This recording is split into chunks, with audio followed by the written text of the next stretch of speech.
I, a 20-year-old woman, was raised by my father, a 49-year-old man, alongside my older brothers, Lyle and Kyle, both 23 years old and twins.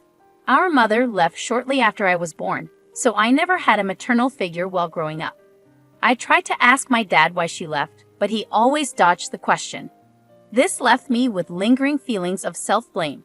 To make matters worse, my older brothers often used the old "You're why mom left" card during arguments in my middle school years. My mother began to call me and my brothers during that time, claiming that she wanted me back in her life. However, she made no effort to get to know us, and she broke many promises. The final straw for me was when she didn't come to a beauty pageant I had been excited about for months. It may sound petty, but it meant a lot to me at the time. She had sworn she would come, but of course, she broke that promise too. After I let her have it during a lengthy phone call, I decided to go no contact with her. A few days ago, my dad texted me asking if I wanted to have dinner with him and my brothers. He said he was going to make my favorite meal, and I agreed. However, when I arrived, I heard a woman's laughter coming from the kitchen. I walked in and found my dad, Lyle, and Kyle laughing and talking with my mother. I couldn't hide my anger and confusion, and I must have voiced my thoughts because I asked, "What is she doing here?" Everyone fell silent, and my dad eventually told me to watch my tone. They claimed they only wanted to talk about their future. My mother dropped the bombshell that she and my dad had rekindled their relationship and had been dating for months. You can probably imagine how shocked and upset I was by this revelation. Lyle then revealed that everyone in the immediate family knew about their relationship except for me because they were concerned about my reaction. I was still standing there, seething with rage, and when my dad tried to grab my arm to sit me down for a talk, I pulled away and stormed out of the house. Since then, my dad and Lyle have bombarded me with texts, calling me immature and saying that I made my mom cry. My friends are divided on the matter, and I'm left wondering if I'm the one at fault here. To start, I want to make it clear that I don't believe I'm in the wrong in this situation. They essentially ambushed me at the dinner table, and I couldn't be expected to accept her and act like everything was fine. The past has haunted me for a long time, and my reaction is completely understandable. I can't blame you for walking out on them. Your father, as an adult, is free to choose his romantic partner, but he should also understand that there will be consequences to such a decision, especially considering your feelings toward your mother. He must have had an inkling about your reaction. So for him to set up a situation like this without any consideration for your feelings is quite perplexing. You might never forgive your mother for her actions, but if they were going to go through with this, there had to be a more considerate way to handle it. Many people agree that you are not in the wrong for how you feel. Your family blindsided you and then blamed you for your natural and emotional reaction. If you choose to distance yourself from your mother, you shouldn't be forced to accept your father's decisions blindly, Opie asserted. I understand he's an adult, but I can't fathom what he sees in her. She left him to raise 3 kids alone, and now that we're all grown up, she wants to come back. This whole situation has me feeling incredibly mixed up and emotional. Bonnie chimed in, offering her perspective. Focus on what you want. Do you trust your father and brothers enough to continue a relationship? Opie sighed, struggling to find the right words. Trust isn't the word I'd use, but I do love them deeply. They've never done anything as hurtful as this, except for Lyle, but his teasing about my fashion sense pales in comparison. It would have been better if my dad had talked to me alone. The fact that they all kept it from me feels incredibly inconsiderate. I've been in situations where I was left out or the last to know, and it's tough, Confused sympathetically said. Opie appreciated the support, thank you. I just feel so upset and confused with my dad right now. They've never kept anything like this from me before. Usually, my dad addresses matters with all of us together. In response to Opie's turmoil, Nopi offered reassurance. You're completely justified in going no contact with your family over this. They ambushed you and made you deal with it. You endured years of heartbreak, broken promises, and torment from your mother and some family members. Opie felt the need to clarify. I want to clear the air about my brothers. They didn't constantly torment me about our mother. It mostly happened during big fights when they would drop the "this is why mom left" card. It's not right, of course, but I can somewhat understand where they were coming from. They had a more established relationship with her. Tori Beth firmly added, you're not at fault here. You were blindsided because nobody said anything knowing you would be angry.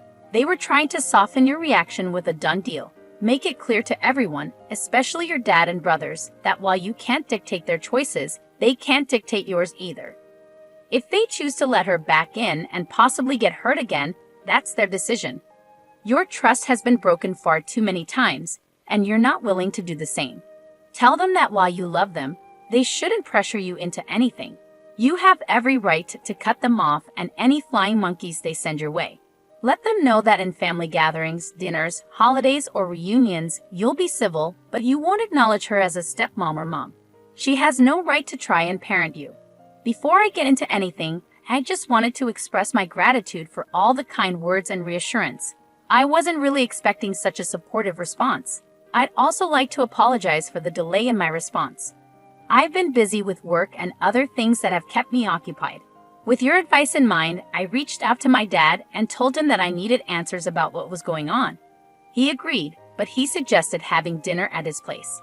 I had to firmly remind him that he lost my trust when he tried to back me into a corner. He eventually came over to my apartment. A friend of mine, a 24-year-old male, was staying in my sewing room for support. My dad started sobbing and begged for forgiveness, expressing how he just wanted us to be the family we were 20 years ago, a family I can't even remember. These were crocodile tears, so I hugged him to calm him down, but also insisted on getting answers, not tears. He composed himself and proceeded to explain everything I had asked. First, my mom was very young when she got together with my dad, with a significant age gap. They started dating right after high school graduation. Second, my mother had a history of drug addiction, something I had suspected. She even overdosed once, and my dad had to rush her to the hospital. The twins suffered during this period. Third, I was an unplanned pregnancy. My parents decided to put my mother in rehab during her pregnancy, but she remained miserable and ran away to Florida after my birth. Recently, my mom got clean, found a job, and wanted to apologize to my dad. They rekindled their relationship and decided to inform the twins first before telling me. It was helpful to have this information, and I thanked him for sharing it. But I also questioned why she hadn't apologized to the twins, whose hearts she had broken consistently.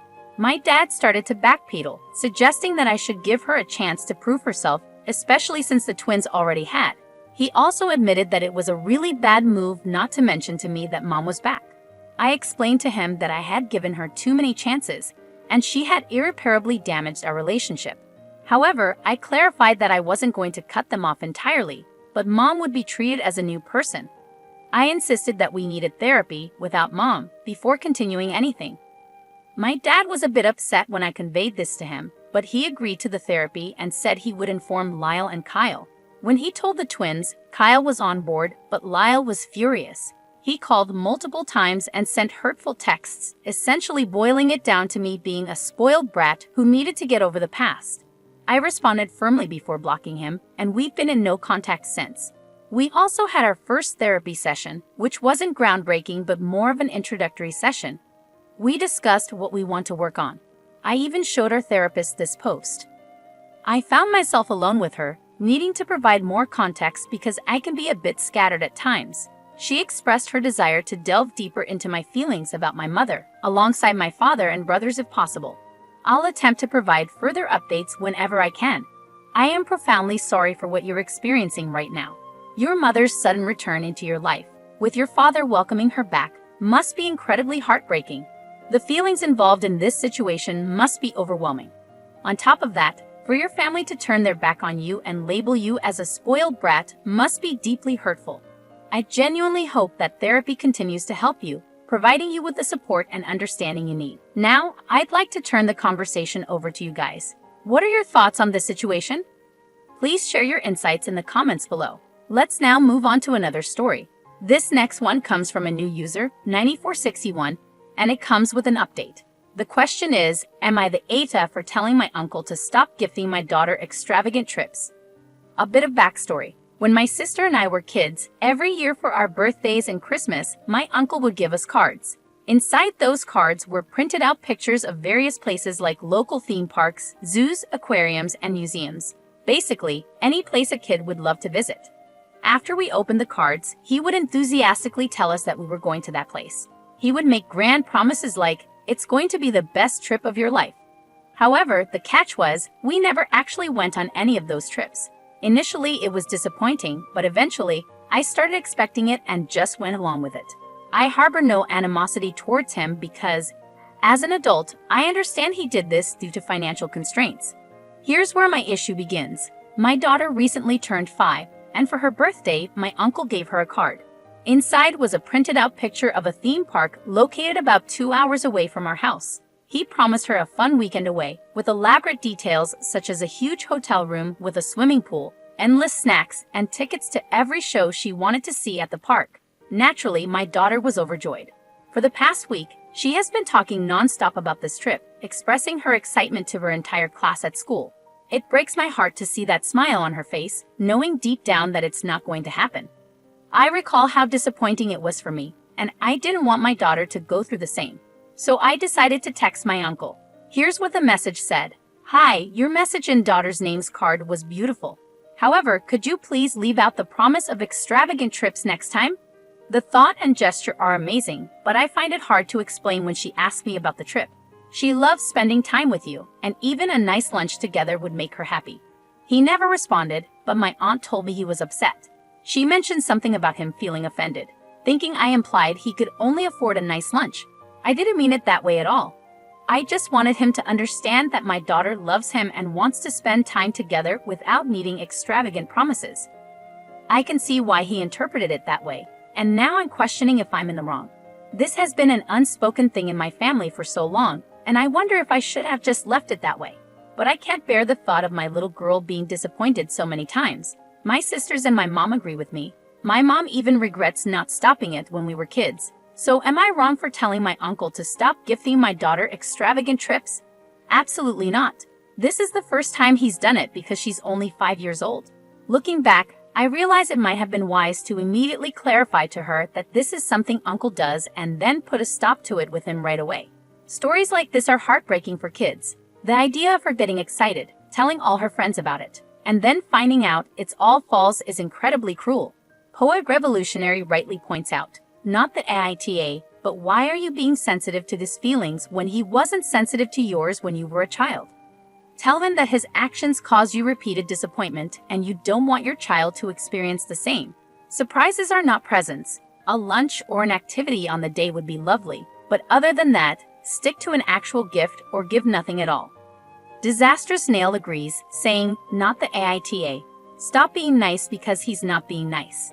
He knowingly gets a child's hopes up and then crushes them. There isn't one nice thing about what he's doing.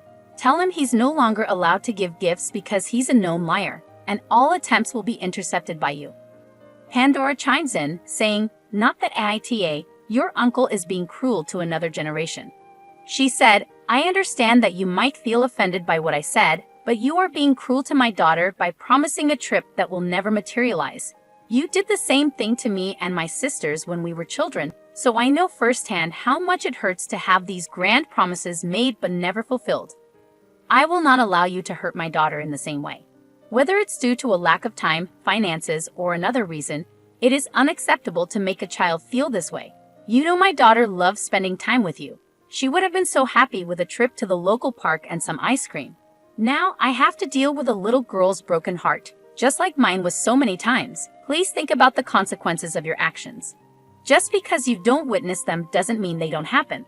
Brain Surgery Woman commented, not the AITA, and I would definitely protect your daughter because that's exactly what you are doing. The disappointment for everyone when it doesn't happen is so harsh for a child. It's not a life lesson she needs to learn. Too bad he's upset about your implication. Your daughter comes first. He's making empty promises and setting her up to not believe or trust when someone gives her something exciting. You already went through that and know how it feels. She doesn't deserve that. Amber All Day pointed out, you're the AITA for not telling your daughter the truth. I find it unbelievable that you let her be so excited for an entire week, to the point of telling her school friends about her promised treat, and at no point you could have said, sorry, sweetheart, Uncle was only telling a story. He won't be taking you on a trip. He did this to me my whole childhood. It's just a lovely dream, but it won't ever be a real trip. Why did you say that to her the same day that he told her about this fake present? When she is eventually disappointed, that will be completely on you as a parent. You should know better and should do better. 3baller added, "You're the ITA because you enabled lies to be a birthday gift. I'm sorry you were raised being given these lies, but it needs to stop. It's a bad idea that only persists around in your family because a cheap man made a tradition to allow himself to be cheap and unthoughtful every year. I wish I had a tradition that made me a good person for not spending money, but at least I don't lie to children. And knick-knack or candy would have been more thoughtful and also as cheap as a false promise, and it wouldn't make you resent your relatives. Please end your family tradition." In an update, the original poster acknowledged the feedback, stating, "Thanks to everyone for your feedback on my last post. A lot of people asked why I was being so nice to my uncle, and honestly, I think I underestimated how weird it was because it's been so normalized in my family. I didn't want to cause drama, so I went about it as non-confrontational as possible. I agree now that I should have been more direct." Another concern many of you had was that I allowed this to happen to my daughter previously. That is not true. This is the first time he promised her one of his trips, which is why I decided to say something so this doesn't become a recurring thing. Here's the update. I tried to call my uncle twice, but he didn't answer. I managed to get through to my aunt and explained everything to her, how many times he did this to my siblings and me, and how often we were disappointed. I told her how excited my daughter was, and if they were actually planning to take her on this trip, I would apologize. She didn't take that well, she told me.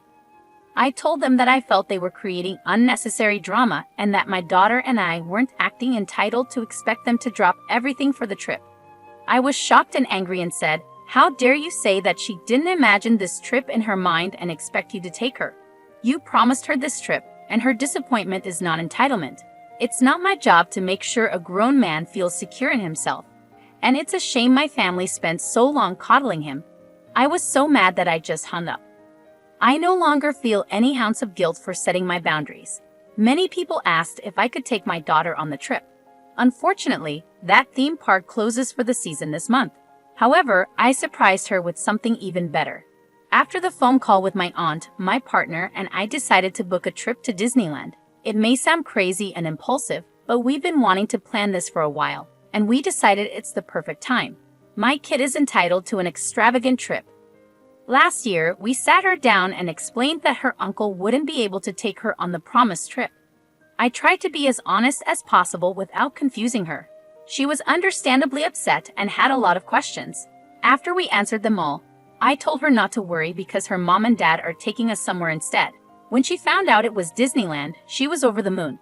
She spent all day deciding which Minnie Mouse stuffed animal she wants to take with her. I told her to tell her classmates that her trip got upgraded. All things considered, it's a happy ending. I know I won't always be able to protect her from disappointment, but I sure as hell will do my best. She's getting that giant hotel room she was promised.